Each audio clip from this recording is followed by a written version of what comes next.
ഇപ്പൊ സാറ് നേരത്തെ പറഞ്ഞു പണ്ട് തേന്മാവിൻ കൊമ്പത്ത് ഞാൻ ഫസ്റ്റ് ടൈം അഭിനയിക്കുന്ന തേന്മാവിൻ കൊമ്പത്ത്. അപ്പൊ ലാലേട്ടന്റെ ഒപ്പാണ്. ശരിക്കും പറഞ്ഞാല് ആ തേന്മാവിൻ കൊമ്പത്ത് എടുക്കുമ്പോ ഇപ്പൊ മലയാളം സിനിമ എന്ന് പറയുമ്പോ വേറൊരു ലെവലായി,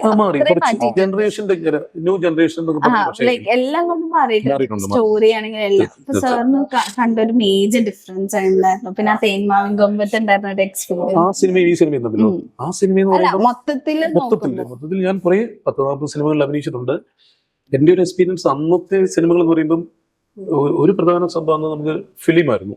അപ്പൊ ഇങ്ങനെ ഫിലിം ഇങ്ങനെ ശബ്ദം കേൾക്കുന്നതിന് പ്രൊഡ്യൂസറിന് പേടിയാണ് അടുത്ത ടേക്ക് പോകുമ്പോൾ. പക്ഷെ ഇപ്പൊ നമുക്ക് ഡിജിറ്റൽ ആയതുകൊണ്ട് അങ്ങനെ ഒരു പ്രോബ്ലം ഇല്ല. മെയിൻ സംഭവം നമുക്ക് സാമ്പത്തികമായിട്ട് ഇപ്പൊ എനിക്കൊരു നല്ലൊരു മൊബൈൽ ഫോൺ ഉണ്ടെങ്കിൽ നമുക്കൊരു സിനിമ ചെയ്യാൻ പറ്റും. കുട്ടികളൊക്കെ ചെയ്യുന്നുണ്ട്.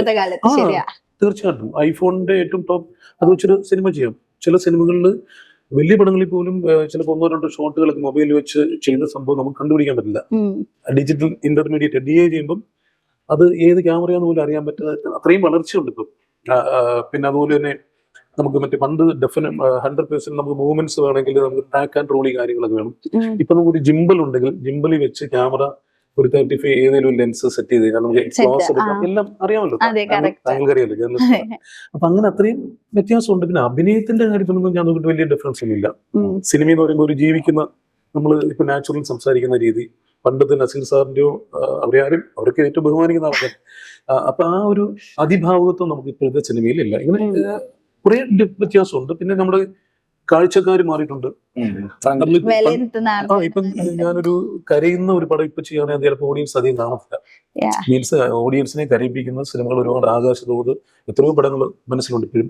അങ്ങനത്തെ ഒരു പടത്തിന് എനിക്ക് നിന്ന് വലിയൊരു കാലിക പ്രസക്തി ഇല്ലാന്ന് തോന്നുന്നു. ന്യൂജൻ അറിയാലോ, വാഴ 2, മോഹിനിയാട്ടം എക്സാമ്പിൾ ആണത്. പിന്നെ കുറച്ചുകൂടി ഫാസ്റ്റ് പേസ് പടങ്ങളാണ്. വെയില് പോലും നോക്കാനുള്ള ക്ഷമ.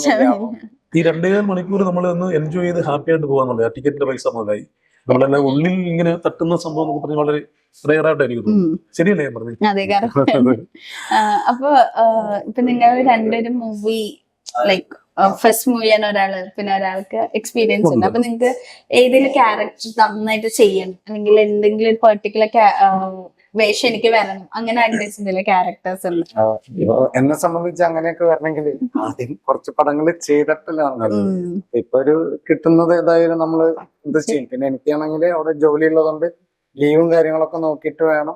എനിക്ക് 1-2 ഇതുപോലെ വന്നപ്പോ ആ സമയത്ത് ലീവ് ഉണ്ടായിരുന്നില്ല. അപ്പൊ അതെല്ലാം കൂടി അവിടെയാണ് ഷൂട്ടുന്നുണ്ടെങ്കിൽ കുറച്ചും കൂടി ഈസിയാണ്. ഇങ്ങോട്ട് വരികയാണെങ്കിൽ ഒരു 1 വീക്കിന്റെ ഒക്കെ ആണെങ്കിൽ മാക്സിമം നമുക്ക് ലീവ് എടുക്കാൻ പറ്റുമോ?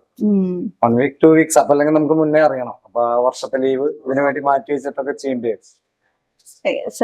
എന്റെ എക്സ്പീരിയൻസ് ഞാൻ ആക്ച്വലി സിനിമകൾ ചെറുതും വലുതുമായ കഥാപാത്രങ്ങൾ ചെയ്തിട്ടുണ്ട്.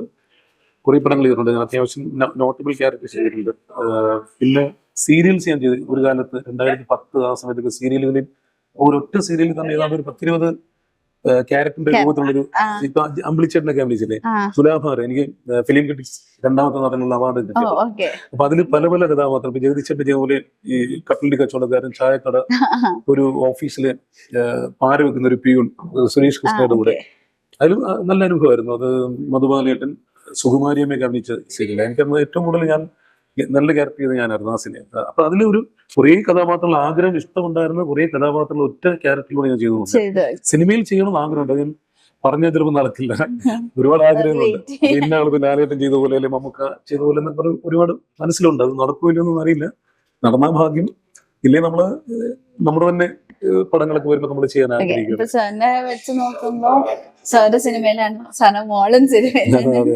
അപ്പൊ അതെങ്ങനെയുണ്ട്? ലൈക്ക് സിനിമ എന്ന് പറയുന്നത് ഒരുപാട് ഇഷ്ടമാണ്. ഇപ്പൊ മോളും അതില് സിനിമയില് ഇപ്പൊ വലിയ ഹിറ്റ് വന്നു, ഒരുപാട് ഹിറ്റുകൾ ഇപ്പൊ ചെറിയ അടുത്തിറങ്ങി മോഹിനിയാട്ടം അടക്കം. അപ്പൊ എന്ത് തോന്നുന്നു? സന്തോഷമാണ്. പക്ഷെ ഞാൻ ഒരിക്കലും ഒരു പടത്തിലേക്ക് അവളെ ഹെൽപ്പ് ചെയ്യോ ഒന്നും ചെയ്തില്ല. അത് അവരുടെ ഇഷ്ടം, അവർക്ക് വിട്ടുകൊടുക്കുക എന്നുള്ളതാണ്.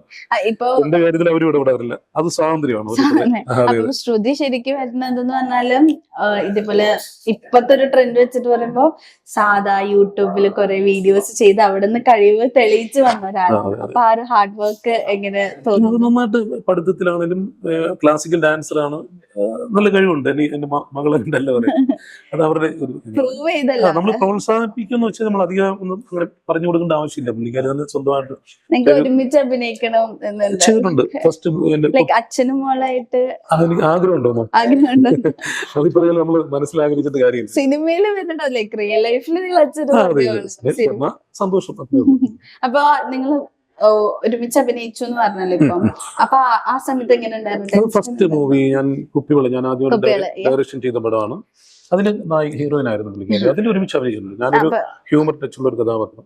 ടെൻഷൻ ഒന്നുമില്ല, നത്തിങ്. പുള്ളിക്കാരി ഹാപ്പി, ഞാൻ ഹാപ്പി. ഞാൻ വളരെ പറയാറുണ്ട്, ഡയറക്ടർ ആയതുകൊണ്ട് പിന്നെ സ്വന്തം പൈസയും മുടക്കിക്കൊണ്ട് ഭയങ്കര ഫാദർ എന്നുള്ള ഞാൻ വഴക്ക് പറയുമ്പോൾ വഴക്ക് പറയും.